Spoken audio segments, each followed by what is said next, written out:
Are you writing this book in part because you've gotten to a place where you have some perspective on that? Or do you still feel like neck deep in it? Simon & Schuster offered me $150,000. Please welcome back to the show the incredible Maria Bamford. Thank you so much. Come on. Hi. Thank you for being here. Having me. Oh, this is delightful. It's good to see you again. Thank you so much. Yeah, I'm delighted to be here. I listen to the show every week, and so I get worried about sounding intelligent. Uh-oh. Already sounding dumb. We never let that stop us. So you have a new book coming out next month titled Sure, I'll Join Your Cult. Yes. If you had to if you had to join a cult in Los Angeles, Yes. which one would you pick? Well, just because it's close to my house, Jehovah Witnesses, they've come up to see us a few times. Saw some ladies out with some nice umbrellas. And I think if you join a cult for a full week, just go all in, attend everything, say, yeah. And then you pull out. That, at the end, an abrupt stop, that can be the boost that you need to get out of a major depression.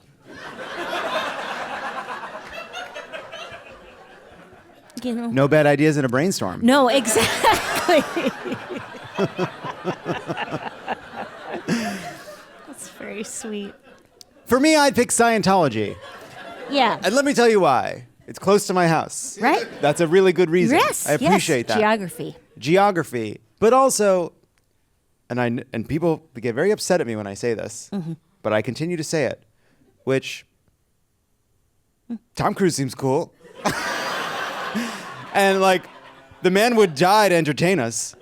He leaves it all out on the field for every goddamn movie. Drove a motorcycle off a cliff. Seems to work 75 hours a day. Skin as dewy as... Short king. Short King. I watched the original Mission Impossible, and it's incredible. It makes no sense whatsoever. Yeah. But the least sensible part of the whole movie is that he loses in a fight to Jon Voight. Could you imagine? Tom Cruise. The man could do it. The man could just do push-ups. Not like, oh, how many can he do? Yeah. He can just do them. He's doing them. The way that water polo people can just tread water forever. Yes, all That's the his time. push-ups. Yeah. I'm concerned that he might not be a lot of fun to talk to. Tom Cruise. No, I think that's a smart question about interacting with him. Yeah. Super intense eye contact, I bet. Just so keyed into you. Yeah. And your reactions. Yeah. And I might want to, this would be the bad part, is I might want to mock him as I'm talking to him, or, in a very, passive-aggressive way. I don't want to do that to Tom Cruise. He's been through a lot. He's still going through a lot. And I'm sure there's a reason he's so productive, is because it's a billion-dollar-shaped hole. I don't know. Isn't that the interesting thing? Yeah. Why is he working so hard? There's not enough. There's not enough. If you're loved,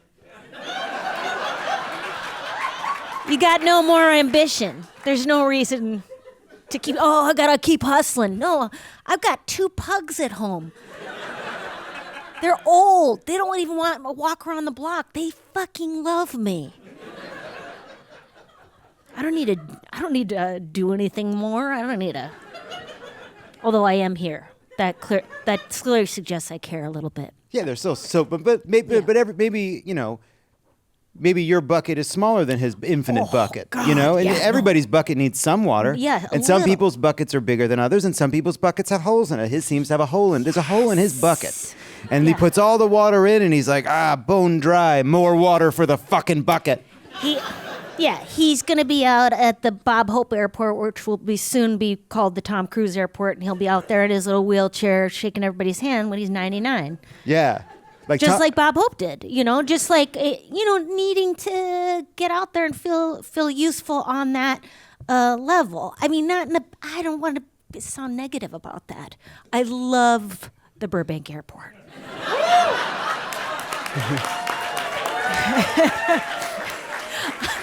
I know that's always a crowd pleaser, LA. And here's the thing. And I just want everyone listening at home. We make jokes and we poke fun. We all love the Burbank Airport. Yes, no. And nothing wrong with that airport. And if you have to go on a trip and you remember you're going to Burbank Airport instead of the other one, yep. You say to yourself, fuck yeah. Yeah. Yep. Now, unfortunately, you're usually going southwest, which is mean you're going to have a weird conversation with someone. It's going to be, someone's, lost a relative, and I always get the middle seat. I'm always a C class on Southwest. Hey, do you ever think Tom Hanks just goes and sits on the Forrest Gump bench just to get a quick fucking hit? Oh, get yeah, a hit, for get a sure. hit a juice. Of course. He wrote a book. Why write a book of fiction unless you need something? You need a little, he's working. Everybody has the human need to feel useful, but then some people I think might have a higher, they need to also be recognized and have attention. And I'm talking about myself. I love the glow of the lights. I love us sitting here standing in judgment of all these attention-seeking whores into microphones on a stage. I go 2 weeks without an audience. I just start yelling at everyone at the office. No. I know my own. Yeah, the monster. The calls coming from inside the house. I am the problem. But I also, I also know my limits. I'm no longer achieving on the level that I'd hoped. Because I realize, don't you realize this as you get older? It's not what I thought it was anyways. So why am I striving so hard? That's such an interesting way to put it. I think, you haven't yet gotten what you need to have it feel the way you thought it would. Ooh. Keep going. Oh, wow. I didn't think about that.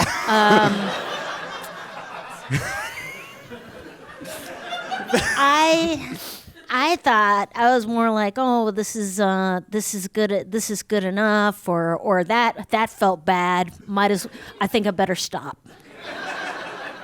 Well, my therapist often says to me, "Hey, I think we should work on why you feel this way without trying to change everything about your life to feel better." Yes. And I always say, or why don't we see which one of us is right when everything is perfect? You know what I mean? Yes. And she's like, I'll see you next week for the same amount of money. And she's good. I like her. No, I'm sure. I'm sure she is. It's so important. Are you paying? Is she out of pocket cash? She's not in network. Thank you for asking. Yeah. But I still submit the forms. I submit the forms. I gotta submit the forms. Super bill. Yeah. All the best ones are in cash, in person, F to F, IRL. Let's just say I went to an internet health provider for mental services, and my provider texted me at one point. We had been texting for a number of months. Christine, of course you're stressed. You just had a baby.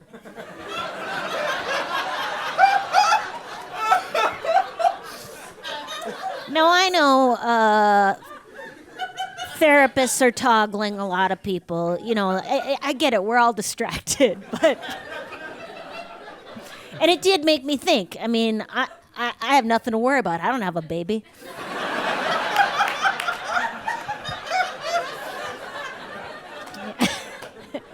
Anyways. Yes. So you went to Sex and Love Addicts Anonymous. Yes. Overeaters Anonymous. Yes. And Debtors Anonymous. Debtors Anonymous. Who was the most fun? Well, I got to tell you, if you've ever been to Sex and Love Addicts Anonymous, I had a lot of hot times, late 90s, freeway entrance ramp motels. And so I went there. SLAA is kind of like a nightclub when all the lights have come up at the end of the night. Like, oh. And then that's what you look like. And then Debtors Anonymous is like if Tony Robbins were 4'9", and he had just sucked in a lot of helium and was trying to tell you, you can get it. You can maybe go on a vacation to Tampa if you use a debit card. And then Overeaters Anonymous is that's kind of the grimmest one, I think. It's not a lot of fun because there's no snacks. But they are all, of course, free. And that's and did you tell stories at these events? Oh, no. You go there, you share, you get your 3 minutes like an open mic. But circle up, and it's free. That's a great thing. And also the great thing about the cult of 12-step is that they can't kick you out. That's one of the main rules of all these groups. So even if you go to a meeting with a full bottle of Jack Daniels, you're in an ice cream cake with a stolen porn DVD, all anybody will ever say to you is, keep coming back, because they're very dumb angels. And so great. I mean, they're problematic, pseudo-spiritual, paternalistic language, peer counseling, a terrible idea, but they are free. But there's something interesting though, like 12-step programs, people joining various cults that have some deep philosophy that you don't get to in the first week, right? Like the first week, it's a lot of self-help and it's a lot of useful advice. Yeah, and there's a lot of knowing laughter from the people who have been there a while, like, no, just keep coming back. You'll just stick around a while. You'll start to understand that. Because, like, there's always there's like a lingo, and I'm sure you have it amongst fans here. Like, they go, oh, this segment, or, like, there's a group dynamic that happens with anything where you start gathering regularly where everyone goes, oh, Sam, or whoever it is, or but it can feel irritating or terrible when you're a person who's first joining it, like, why is everybody just kind of giggling and like, why don't not a feeling of welcome. I know my husband went to a meeting with me and he was like, these people need professional help. Yes, they do. And yet none is forthcoming. And so here we are in this Zoom breakout room. But there's something, I think, also comforting, like in therapy and psychology, you hear people talk about this idea of like good enough. Like there's a lot of evidence that once the quality of therapy you're getting, whether it's behavioral therapy or psychotherapy or any even number of schools of therapy, like the most important thing is that it just has to be good enough to get you working on yourself in some way. Yeah. And I find something like reassuring about that all these different groups have all these different philosophies, but ultimately it's a group of people in a room telling each other what's wrong. Just trying to, and I totally believe in that. Lower the bar to accessing mental health care. The suicide hotline, 988, sometimes has a 45 to 90 minute wait. Call fucking anybody. I called Hertz Rent-A-Car. The lady picked up on the first ring. I told her what was going on. I said, I'm of no more use in society. I'm taking up valuable resources. She said, all I can do is lease you a car. But before hanging up on me, she did say, you know what, sweetheart? I do believe every human life has value. You take care. How is that not nothing? But, like, just ask anybody. We all have, like, some sort of availability to talk about stuff. Because I think there's this thing where it's like, oh, you got to go someplace special. You got to go to a professional, which is not only impossible. Kaiser Permanente, you could only see someone once, I think, every 2 months, even when you have a traumatic thing to recover from. I mean, it's just awful out there. So I just think, walk through a Del Taco drive-thru. See if somebody will hold space for witness your experience. I don't know. Like, that it doesn't have to be that specialized. And especially Los Angeles is so awful about this, like, you really need to go see this psychopharmacologist who only sees people on Tuesdays at midnight on a helicopter pad. And it's like, these impossible standards. Like, we got to help each other. Yes, try to find professional help. But if it's not currently available, just turn to the person next to you. And I'm not kidding about that. Like, just One thing I've noticed. No. This is the card they show me. Oh, God. This is what they said. They just enjoying the convo. Oh, nice. Okay, great. That's the only one I have right now. Oh, that's great. Oh, you need the rap card back to show it to me later in the show? Terrific. That was smooth. One thing that I can't tell if it's a social media thing or a Los Angeles thing is I often find myself in conversation with an acquaintance or someone I maybe don't know very well or maybe a friend, and their life is in absolute chaos. Yes. And they always are narrating like they just cracked the code. Like, I figured out what my problem is. I figured it out. I've been eating dairy.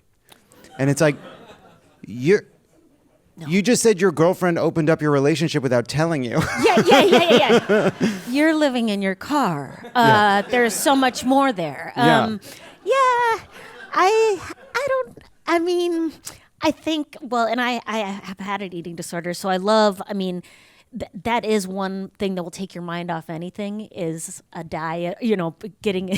Changing your diet will take your mind off every single thing in your life, because you're hungry. And if you ever want to lose focus, stop eating sugar. But I don't know what that. Yeah, I try to just listen to people. I've just trained to be a peer specialist, which is a new thing you can get nationwide. It's a free training. You can get a scholarship if you have lived experience with mental health experiences or addiction. You can train to be a counselor in, I think it's over 40 states in the U.S. It's a well-paying job. It's can be like $20 to $30 an hour here in Los Angeles.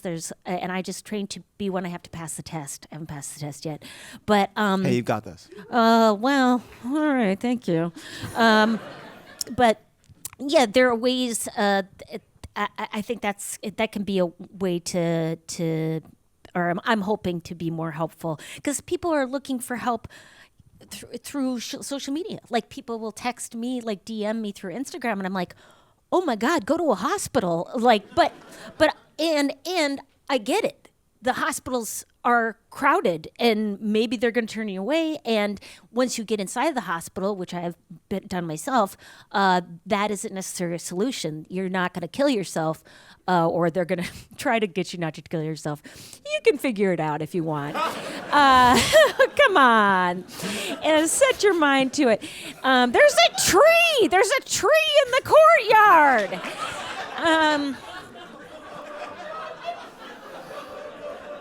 So you were talking about helping people. Yeah. I'm not the greatest. Yeah. If there's an essay portion of the peer counselor test, Yes. try another. Yeah, no. Well, and that's the thing. They kept. I took the course, and they're like, "Oh yeah, you don't make jokes," or and I was like, "Okay, no jokes."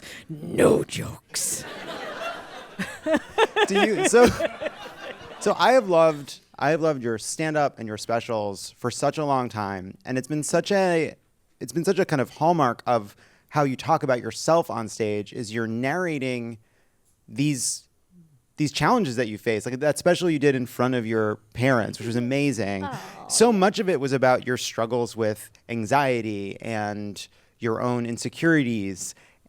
Are you are you writing this book in part because you've gotten to a place where you have some perspective on that, or do you still feel like neck deep in it? Simon & Schuster offered me $150,000. Now, sadly, because I am not a great member of Debtors Anonymous, I did not read the contract. And what that means is you get it dribbled out over a period of 7 years, depending on how long it takes for you to write the book, which is what it took me. So, I just wrote it because they said they would pay me to do it. I love money. I love money. I also like the idea of writing a book, and then I didn't realize how hard it would be. That it takes effort. I prefer inertia. Sitting in one object at rest, stays at rest, is my preferred physical, place. But that's why I wrote the book. Sorry, maybe we get at this question a slightly different way. You okay? Yeah. Well, yeah, pretty much. But I also want to say, that it's okay to not be okay. And I like to talk about these things just because if I wasn't okay and somebody noticed, let me know. Like that's what we're all here for, is to go, hey, you know how you said sometimes you talk a little too fast and have a lot of shit ideas? Just tell me. But I don't like. I also have a compulsion to tell everybody everything, because it's fun and it's a cash cow. I have no idea what that's like. Maria Bamford, thank you so much. Thank you so much for having me. The book is Sure I'll Join Your Cult, which everybody should check out. That was great. Thank you for having me. Maria Bamford. Fucking best.